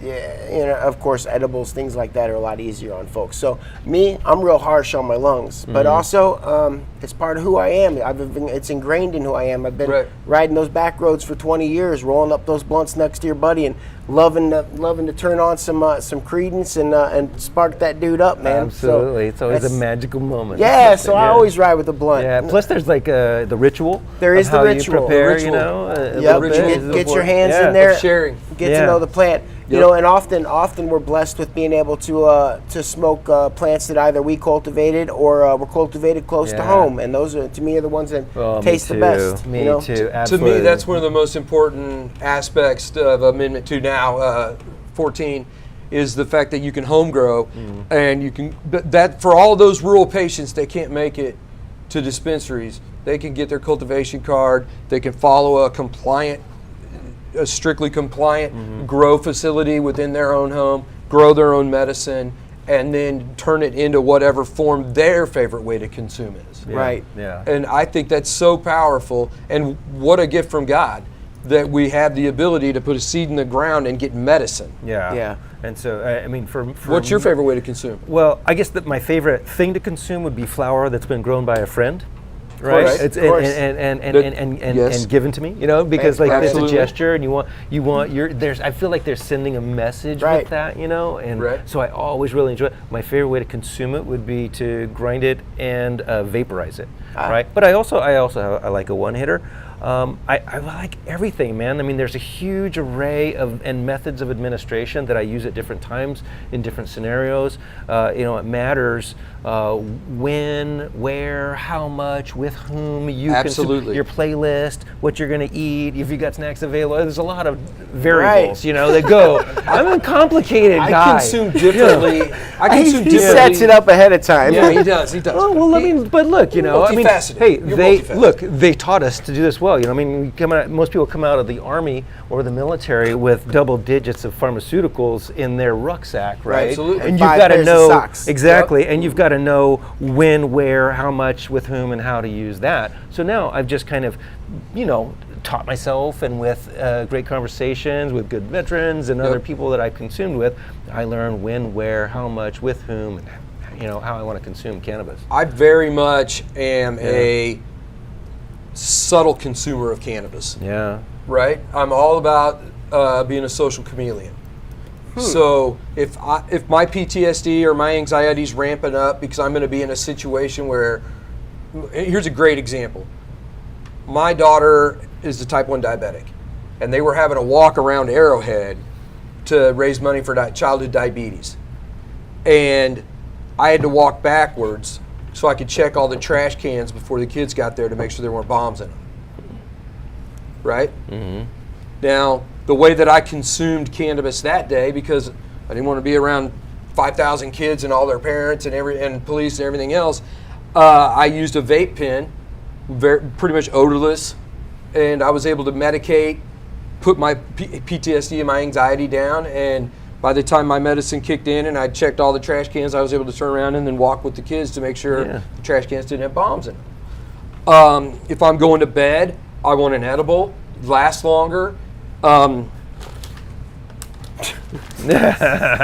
have infused Funyuns. Right. I can't tell you how much I love these things. That puts the fun in it, doesn't it? Awesome. Fun and functional. Puts the fun in Funyuns, and everybody wants a late night snack. They spell Not with a everybody PH wants or a an brownie. F. You don't want to get sued, so you can spell them with a PH, maybe. All I can tell you is They used to be onions. Yeah, exactly. Or powder or something. and it's a late night snack that's not sugary. Isn't that funny? Like usually you smoke weed and you want to dominate a bag of Funyuns. Like you just combine two. I just awesome get straight things. to the point. Right. I've tried to dab a Funyun and it didn't work. No, not good. I don't know. So let's talk about this, right? We talk about all these different types of methods of administration. Tell me what's going on in the smoke shop world, right? What's happening in terms of like technology there, and then I want you to finish off with a little bit about the art of glass blowing and how glass has really become something that's just like super creative space. Sure. So I work at Peace of Mind, right? And first off, big shout out to every head shop on the planet, because no doubt, man. before there was ever an Article 14 or an Amendment 2, there were these cats out there selling, for tobacco pipes, right? But part of that, if you walk into the counters in our shop, and I think this is like this in most shops, you're going to find a whole lot of Missouri in Missouri. We make sure that I'm wearing some local, but matter of fact, both these necklaces here are local Missouri art. This is all blown in St. Louis by John Holloway. We carry his pipes on our shelves at Peace of Mind. I could throw these across the room and they're not breaking. I do it to customers all the time. Freaks them out. It's freaking me out just knowing that you did it. It's a true story that in the Ozarks, in Missouri, we've been making art in all different ways, all aspects. Whether it's your wood carver with the chainsaw, or it's your old veteran who makes canes for his buddies. These guys, they pick up and they make glass. And the cool part about it is it's jobs too, right? We're in a green wave, right? For sure. So the important part about that is that we remember that whatever it is that you do or I do, it's not what all the rest of these cats are doing. But we got to bring them with us, right? So if something pops for us, if we've got a shelf, that shelf needs to hold Missouri. It needs to hold the homies. You know what I mean? It needs to hold the friends. Absolutely. And that's what we're about. So we also have kiosks that get people legal, right? You come into our shop, within 20 minutes, you're off that kiosk and you're going on about in a brand new. With a brand new freedom. And let's be honest about it. So we're veterans, right? So there's not very many times in your lifetimes or mine that we've been able to celebrate brand new rights, brand new freedoms, right? So we talk about freedoms. How do we get those, right? The veterans fought for it. We got the American flag. We have that whole Constitution, all that backing us, right? All that liberty. Right. So now we get the chance here in Missouri to celebrate a brand new one, right? A brand new one. So when I tell people when they get on that kiosk and they get off there, that's the first thing I tell them. Congratulations on celebrating your new rights today. That's my favorite thing about it, because, it's a true story that we're veterans and we fought in these wars and this, that, and the other, but Missouri just got out of a little fight with Article 14 Amendment 2 landing all this. And is it perfect? Well, I don't think so. Is it broken? I don't know. All I know is that it's providing for me and mine, my family. I'm able to get medicine. I have multiple opportunities to do that in multiple places with all kinds of great discounts to take care of veterans. And it's just, let's celebrate for a minute. And let's, on the 4th of July this year, that's what I'm going to do. I'm going to pop up some green fireworks. You can bet you. I love it. And one of the things that I'll tell people when they want to complain about the industry and the implementation and everything else, building something from scratch is hard. I don't care what it is, but at least I'm a legal patient and not a felon. And that's super important. We got a question about legality. I do want to say, for folks who, in terms of rights, right? We have those rights now within the state, and I mean that's one of the things I always share with patients is like, you should take this cannabis and use it and feel comfortable and know that you are legal where you stand right now. However, I think it's ironic. I think it's important to talk about as veterans who have fought for the rights of the country to understand how federal legalization just stomps on the rights of Americans, right? I mean, you think like the First Amendment. Right, our doctors at the VA, they can't use their First Amendment rights to recommend medical cannabis, even though that it's clear that it can save lives. And we have 37 states that are currently in an open, cold civil war with the federal government. Let me explain that a little further for you. This is a true story that Missouri was the very last state to prohibit cannabis.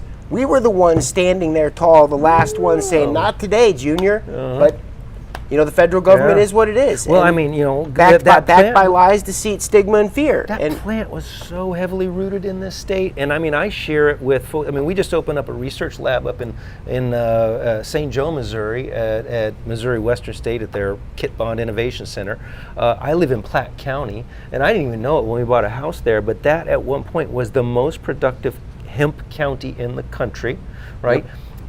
Weston Bend, or the Weston Port, was the most active hemp port in the world at one point in time, and Platte hemp would go all the way back to Europe. I mean, so like the plant is rooted here. The plant is rooted in the Midwest. We've got the right climate, the right elevation, the right soil. God wants Missouri to grow dough. Hey, I have. It's true. Seriously, man. Jesus. Jesus would be down with weed, right? I'm telling you, Yeah. he was. I'm in the room with Van McConnon from Hippos LLC. He was on my show a couple times, and this is what he tells me. I said, man, he said, you guys worried about our climate? He goes, "Pfft, are you kidding me? You guys are going to grow the best cannabis in the United States. Oh, yeah. I'm like, Yep. okay. This man's worked in Oregon, yeah. California, all these legal places. He's telling me that I'm blessed. Let's ride. Right, You know? Absolutely. right. And we should. I don't think we should fear federal legalization or anything like that, because I think the concept of terroir and like real, the same way you have with like champagne or certain types of wines, like Missouri grown cannabis. cannabis. Yeah, absolutely. Craft cannabis is Absolutely. there, and the strain that used to be here in Missouri. You know what it was called back in the day? It was called Missouri Mule. Oh. That was I'm it. a Missouri mule from Central Missouri State. Yeah, so I mean, it was called Missouri Mule, and I had this is a quick story. My new pet project is legalizing cannabis in Kansas. Amen. Right there with you. We're close. We're so we're close. close. We were stopped by one Yeah. guy, and we've told the story on the show, and it was awful. But we're going to change that. 2020. At the end of the year, 2022, we will be we will be legalizing in Kansas. I'm certain of it. Absolutely. So I got to, one of the coolest stories was when we went to the Capitol. I got to meet with the guy who was the post commander at Fort Riley when Second Lieutenant Scatini showed up, right? General Dodson. General Dodson was a lieutenant general back in the day. Now he's a representative of the state. And so I got to meet him, and I said, sir, the first live cannabis plant I ever saw was yours. Wow. And he was like, what? And I'm like, yeah, absolutely. When I was second lieutenant there, we went on a field training exercise. We parked our tanks in the middle of an assembly area in the middle of the night, and we bedded down. We got up in the morning, and we're surrounded by like these 10-foot hemp plants. Native all hemp us. plants. Yeah, and all my boys are like, sir, we got to back out of here slowly. We're all going to come up hot on the piss test. But those are the topical. vestiges of our forefathers who were here. Yep. And think about it, they have lived through over 80 years of prohibition, right? So but they were his. They were General Dodson's to me. Yep. And it was cool to see him and cool to see that. And thankfully, I think that convinced him, because he did vote yes to legalize medical cannabis in Kansas. And so at least if I changed a mind like that, or at least we made, and perhaps he was going to vote that way anyway, but I like to think my story did something. At the end of the day, even if they were predisposed to vote yes, knowing that the veteran community has their back and will fight for their right to vote their mind, and their constituents will, the fact that the veterans are willing to step out in front of them, Todd. I heard General Bunting tell a senator, if you vote yes and anyone gives you a hard time, I will step in front of that question for you. A swing and a miss is still a swing. We swung and missed in Missouri, and we had to go swing again. Absolutely. We hit it out of the ballpark. Kansas is going to do the same thing. In fact, most of the states are. It's just it's a real story Well, cancer doesn't stop at a state border. We are all dealing with the same issues, and we all have the same answers there if we choose to accept it. Right, Absolutely. right. And I mean, I think the way you have it is when one federal organization can stand up and say, we think that this should be the policy. And I do believe that the DoD should be that organization. They are the ones who can show that leadership. They're the ones who are known for courage, right? And they're responsible for this is a population. leadership issue. Absolutely. I think they're accepting the mission. It seems like the conversation is happening. For and sure. It's because I agree. For sure. I can have this conversation inside a head shop with an old vet, but I can't get in there and look like you, Todd. I can't go in there with a suit and tie What and do you be mean? the I'm colonel. wearing tie-dye. Right, now you're rocking it, man. Yeah, but the truth is we need that across the board. We need more conversations, because solution-based answers are what veterans live on, right? That's what, when we went into any kind of combat or any kind of situation, we knew we had, well, at least we were told, we have every answer for everything that could possibly happen to you. You're going to be fine. Everything's great. I think that we can still have that in this conversation. We can protect our fellow veterans. I agree. Absolutely. I agree. And we can no longer let the FDA and the DEA, who really earn money off of the prohibition of cannabis and fighting the drug war, right? This is how the whole thing started. The DOD doesn't, right? The DOD can look at them and say, it's not 22 people a day of your people that work for you that are going to put a pistol in their mouth. Right. It is us. And we got that way by fighting for the country. We got that way by being fed medication that says, could cause suicidal ideation or depression, right? Right. That's what you're taking. When that's what you presented for. Right. Hey, doc, I Yeah. think I'm suicidal. Great. Yeah. Take this Zoloft, Go take get this depressed. Prozac. Go get So- depressed. Yep. It seems common sense to me, but I might could be work, high. or I it don't know. might make you suicidal. Yeah. Well, certainly, giving veterans the option at least is the first Absolutely. start. You know, For sure. you're talking about something that's non-addictive, non-toxic. Of course, it is addictive in the way that anything that makes us happy and makes us elated, we want to go do it again. You know, Right. Yeah, that's exactly. just that's what it is. But there has to be a better answer Right. out there than toxic. Yes. You know, and that's Right. and we're getting there. We're getting there. Yeah, I think so too. Got a couple of great questions that I want to hit on. I have a question about the cultivator certification. What is the legality of it for someone whose spouses work for the state? There's nothing in the article itself that prevents anything like that. What the state's probably going to tell you is that very thing. There's nothing there that would stop them. Yep. In fact, I believe that there's plenty of state workers also that are carded up. Lots of these jobs. Right. Okay, because it's federal, you're going to find that snag, that gray area snag. But Right. I've carded up nurses. I've carded up.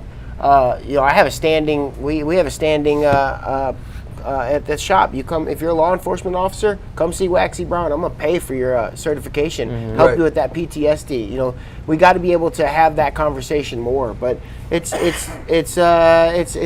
a gray area. But the state, there's plenty of state workers out there that have cards. Yeah, I'm glad you mentioned law enforcement. You know, I mean, I grew up in a law enforcement house. We got a lot of law enforcement friends, and we know that. I mean, the state of that community is also troubled, as are the spouses and the families who suffer from that. You know, I mean, PTSD is alive and well in the cop world these days. Yeah, and they need to make more money too, so they can afford the better top shelf cannabis. That's too. right, That's that's what I'm right. saying. Let's get, I'm not for defunding anybody. I'm for Absolutely. I fund Let's the education. pay people well. I've seen what it looks like to be in a place with defunded police.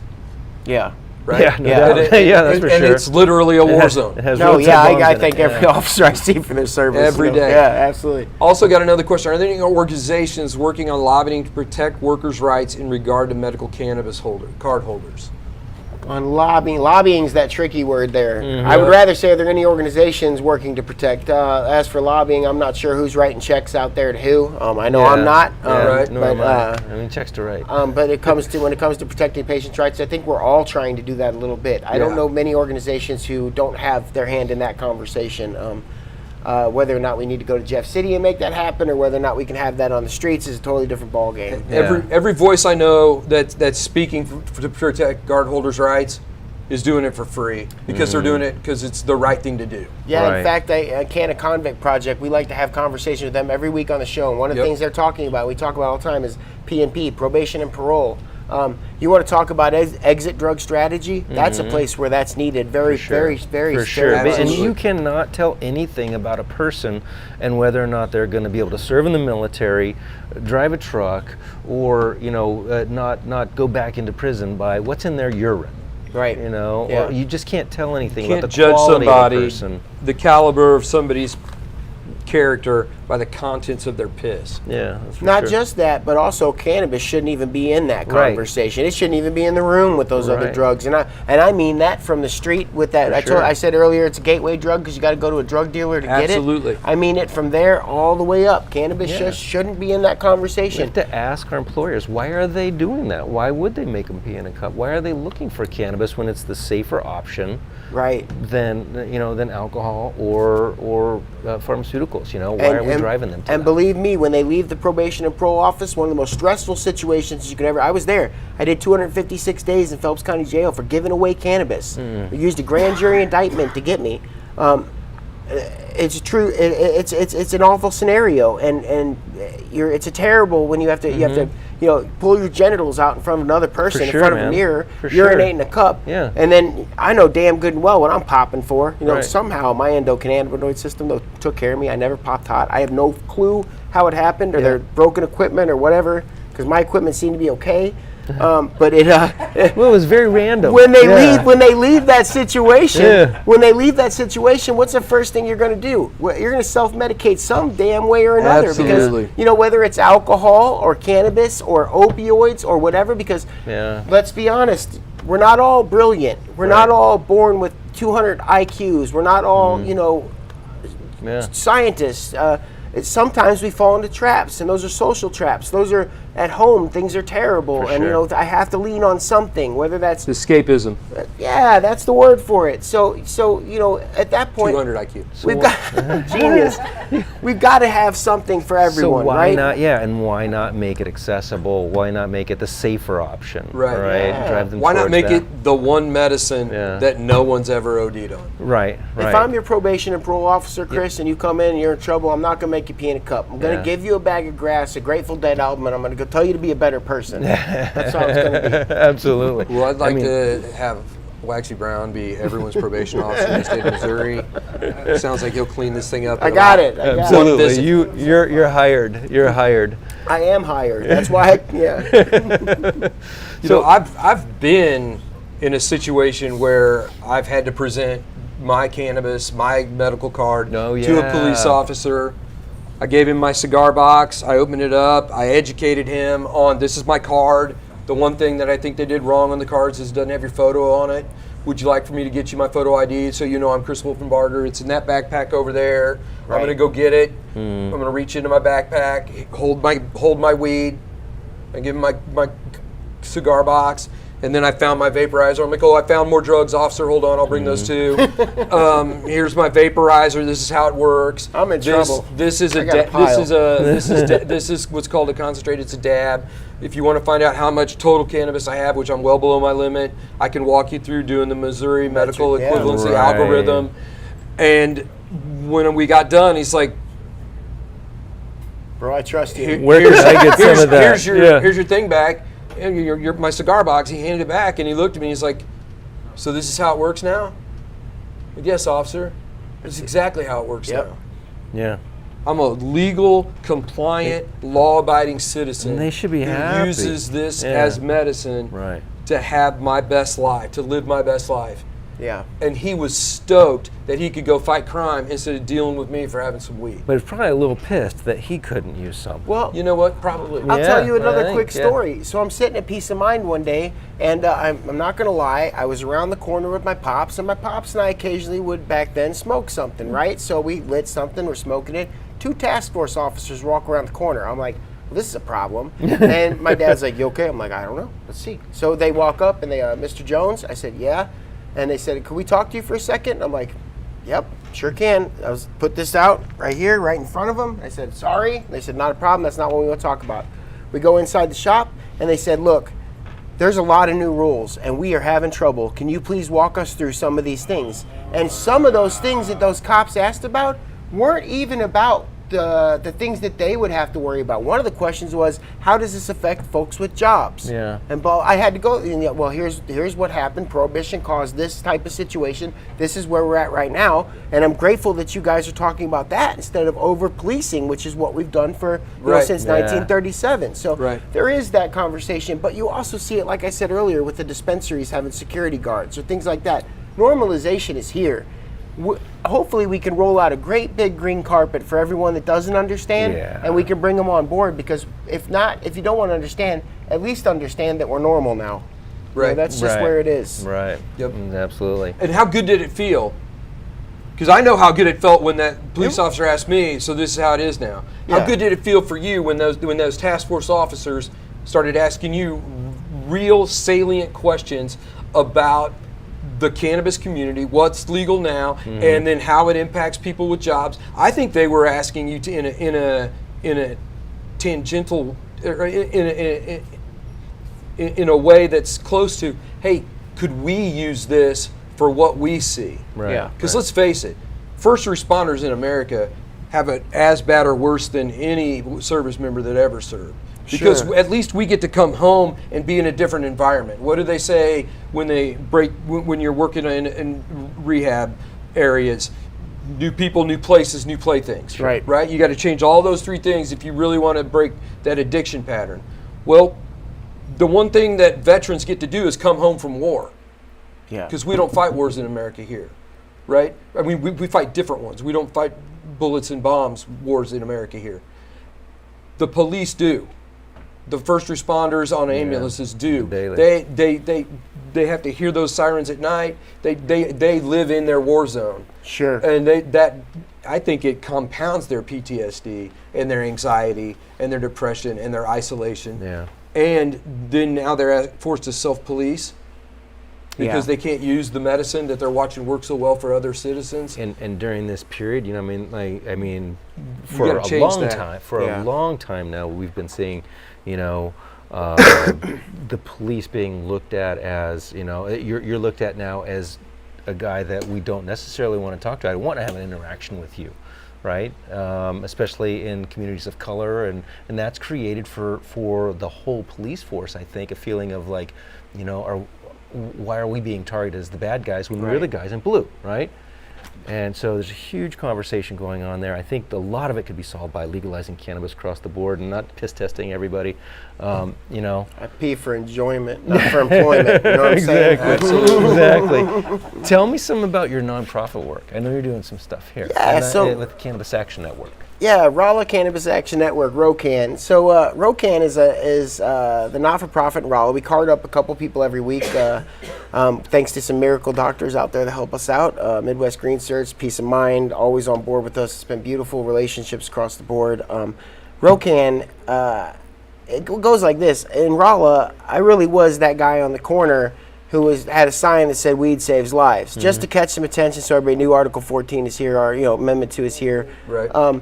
And I did things like I camped out when they, violated the patient's rights. Things like I camped out on the doorstep of City Hall. Things like that. I realized that I was yelling a lot, and I was going in front of City Council. I was on the City Council. I was elected, and I yelled a lot about cannabis. And I felt like I lost my voice a little bit. I felt like they'd heard enough of me.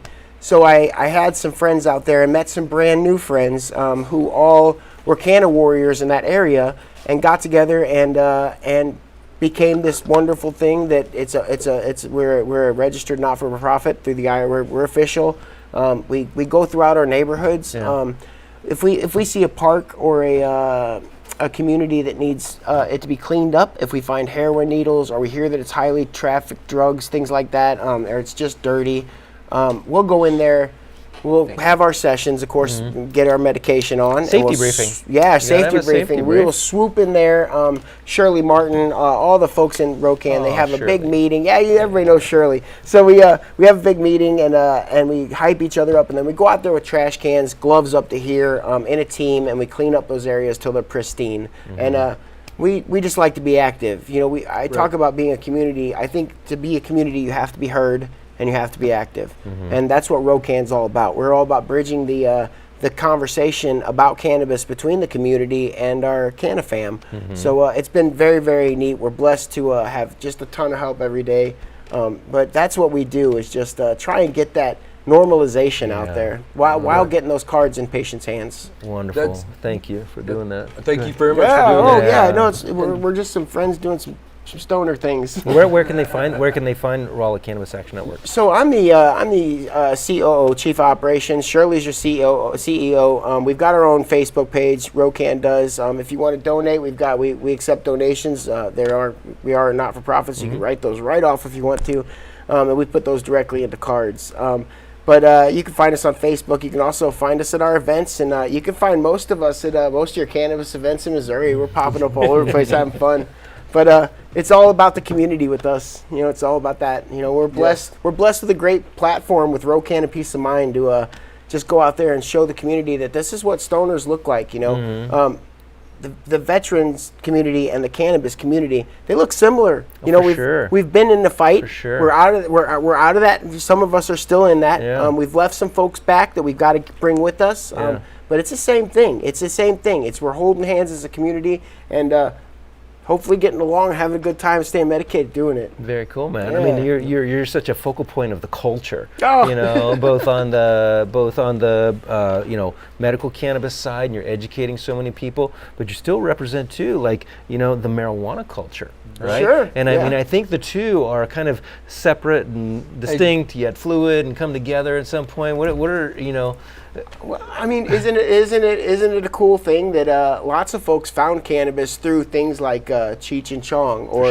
a Slightly Stupid record, or the backwards lyrics of this, or the Beatles met Bob Dylan and smoked a joint, or whatever that is. I mean, those folks didn't care about the laws so much back then. And I think now that the laws are changing, that what we're seeing come forward is a whole lot of culture all at once. And I love that part of it. Me I mean, too. Right. everything from your shows, Weeds, Disjointed, to look at what you guys are doing at Happy Rock Farms. Yeah. And this what you guys are doing. This is culture. We're building it right now. Evolution Magazine, man. We open that up for what do we get? Immediately, you get education on down the line to the fun stuff, Yeah, and we get to see incredible the plants, content, for so sure. it's the culture's here. It's in Missouri, and it is a brand new kind of weed culture, right? We're the Grozarks, man. We're doing it. We're for sure.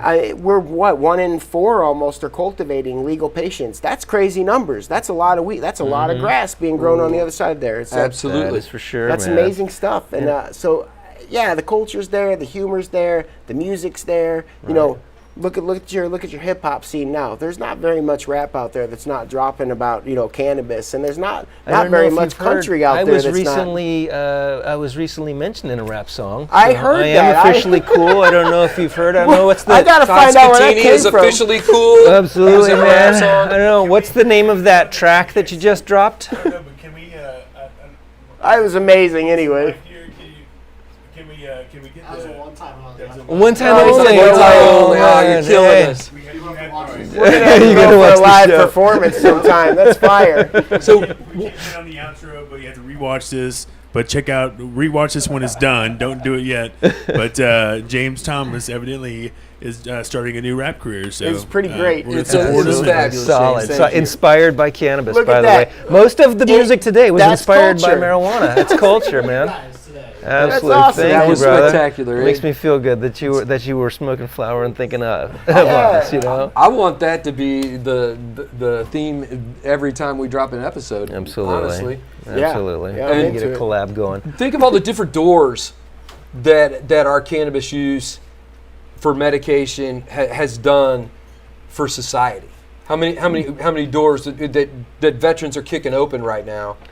And that's how I believe about some of these laws, and some, like you talk about Kansas, maybe Right. those aren't the same laws that we have, right? And they're not perfect. But I believe that if you give me enough room in that door, my dude behind me is going to bust it wide open, Absolutely. and we're going to Yeah. fix those. So it's a lot easier to amend things and to fix Right. things as we get along. Let's at least get the conversation going. For sure. Let's get a yes. I mean, Yeah. yeah, exactly. I Let's mean, get a yes, but and when then you we'll worry are about what's the for dinner. when That's you're what's up, the yeah. 38th mover of all these states, I mean, you have no excuse for not having an incredible program, because that's one of the unique things about the United States and our piecemeal legalization starting in 1996 with my could cherry pick. home state of California, right? We crushed Let's it. see what works Well, and what doesn't. Exactly. It's awful. I mean, California is one of the worst states in the country now. It's the largest cannabis market in the country, but it's one of the worst medical cannabis programs, right? Sure.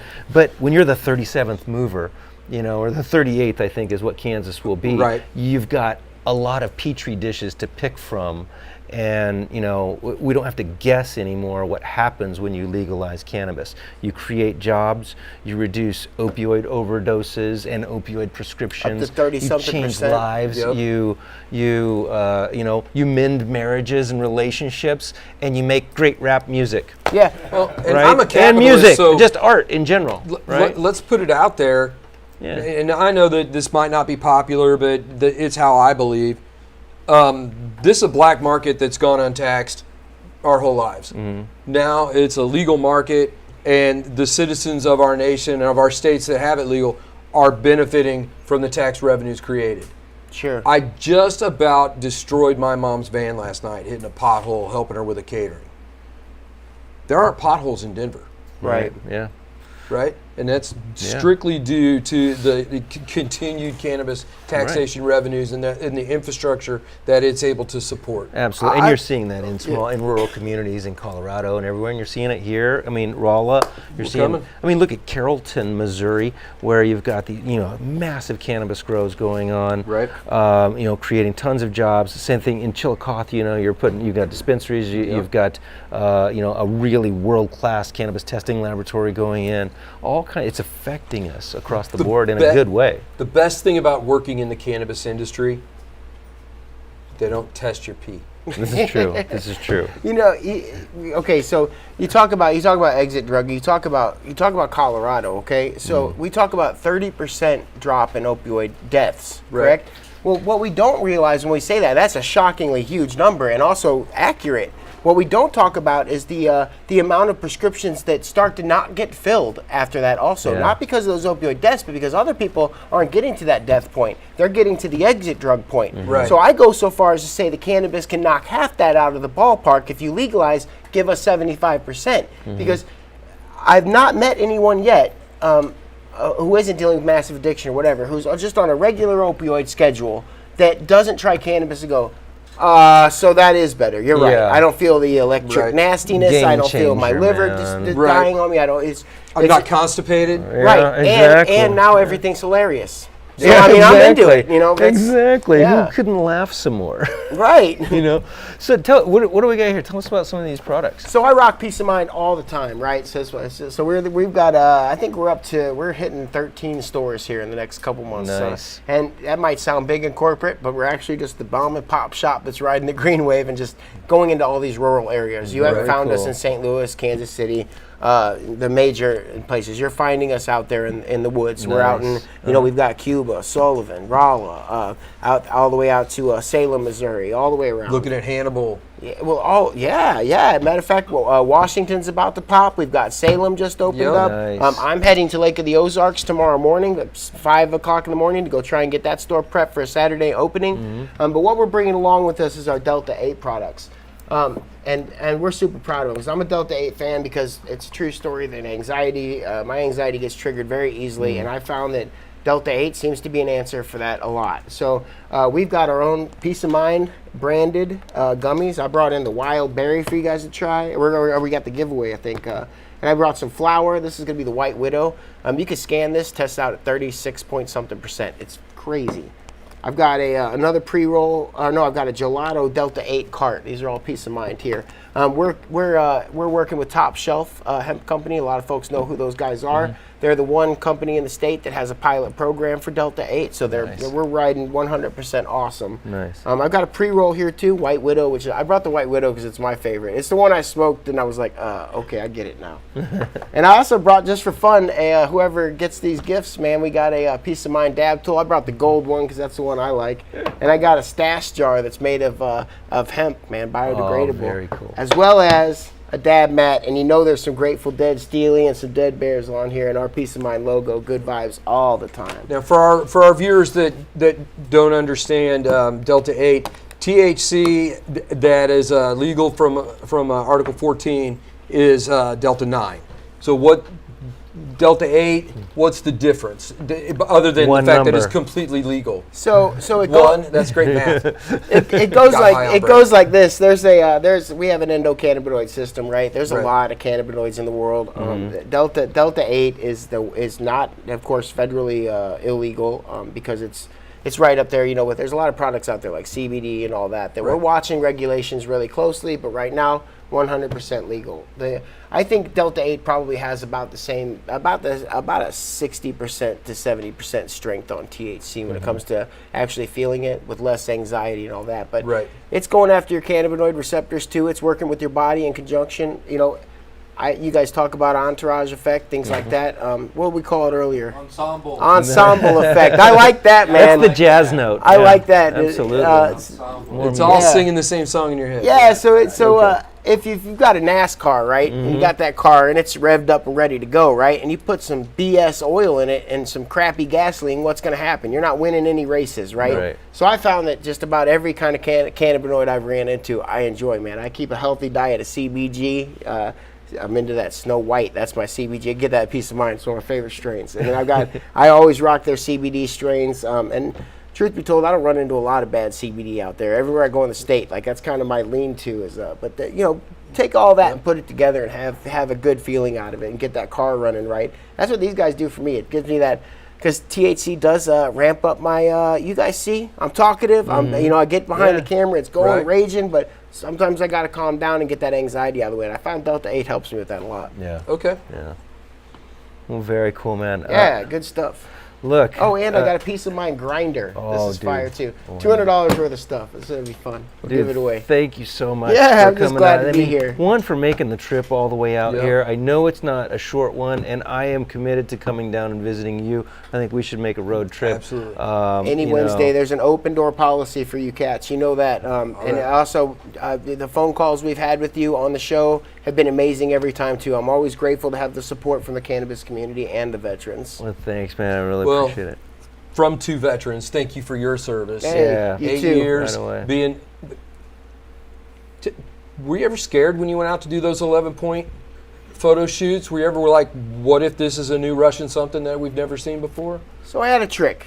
Okay, and I don't know if other photographers use it, but I had a camera with a great big lens between me and that, and it was my job to make sure that piece of equipment operated the best that it could, because we couldn't do that twice, because that's going to put us in danger. My job was to make sure that equipment was Got it correct. every time. There have been situations that we were shot at. There were all kinds of. I had a strap broke, swung against the helo, smashed against it, all kinds of crazy things. But my job was to make sure that we didn't have to do that twice. So I had to pay attention to apertures and f-stops before I ever paid attention to what's happening out there. Absolutely. That was your weapon, And I right? leaned on it, man. I'm like, that F-16's got my fucking back right now. You know, like.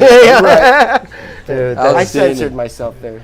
Well, thank you again for your service. I am a sailor. I had a little Absolutely, cussing. absolutely do. Well, you know that was the weapon Thank you you, were you guys using, too. and you learned to elevate your voice. Thanks for doing that. You're elevating the voice of multiple cultures simultaneously, and you're doing it very well. And Blessed to be here. You hope two, to have you back. you Okay. two are pinnacles. I've checked off something real big on my book today, guys. I'm grateful. Same. All right. Well, thank you all for joining us, and Clay. Thank you, Clay, and Evolution Magazine, and all Yeah. those Thank you, sponsors. guys. And Wonderful Happy Rock. sponsors. Thank you guys so Chris, much. thank you for your service and your son's service. Thanks, Chris Dalton, Happy Rock Farms here, letting us do this whole thing here. And wow, guys, thanks so much for. This is one of my favorite shows we've done so far. So thank you guys for being on here. It's so cool. Yeah, thank you. You guys can clap. We got a little audience here. You guys are awesome. Oh, a live studio audience. Like Happy Days. Sometimes, people don't know what to do on a live set, but we're figuring it out too. But yeah, wow, cool conversation. It's cool to have leaders like this in rural Missouri. We hope to have Waxy back on sometime soon. He knows all about FCC regulations. We were talking about that earlier, and he even censored himself on our show. And by the way, censorship happens, and we are being somewhat censored on Facebook. You guys, we would love for you to go subscribe to our YouTube channel. We hope to kind of like take the audience here, move it over there, and build that up. So please follow us on YouTube, subscribe to that channel. We love you guys for watching tonight. Thanks to our sponsors, Greenlight. Next show next week, Thursday, live from their cultivation facility here in Kansas City with their cultivation leads. The show after that, Casey Transport. Thanks for being a sponsor. The very first licensed transportation facility here in Kansas City. So Casey Transport. We'll be talking about what it's like for police officers and veterans to get involved with transporting our medicine across the state and why that is and all those things that people are confused about. Some people like it, some people don't. But please tune in, ask questions. That's why we're trying to put this content out there for you guys to ask the questions and come up with your own opinions on the whole thing. MCIA, our longest show running sponsor. Thank you guys so much. MMA, actually, that's MMA is the veteran show. I think I might have got that confused earlier on the first. Anyway, we got some cool shows coming up. Thanks so much for Happy Rock Farms for letting us do this. Thanks to our production crew, Cat King Films, here in the house behind the camera. James Thomas with Level Up AV, always just making this live and streamless and sound good and look good to you at home. So thanks for his services. Reach out to him if you guys need any production work. And we'll see you guys next Thursday live from Greenlight's cultivation facility. By the way, don't forget, we'll see you guys here in a few minutes down there, just a few blocks away from where we're shooting here live right now. The Riot Room. The Riot Room. Yeah. The Riot Room. So the first Canna concert series, if you have your medical patient card, it's free entry. Finally, events are coming back to Kansas City. We'll see you guys there here later tonight. Peace. Stay waxy. Stay waxy. Great show.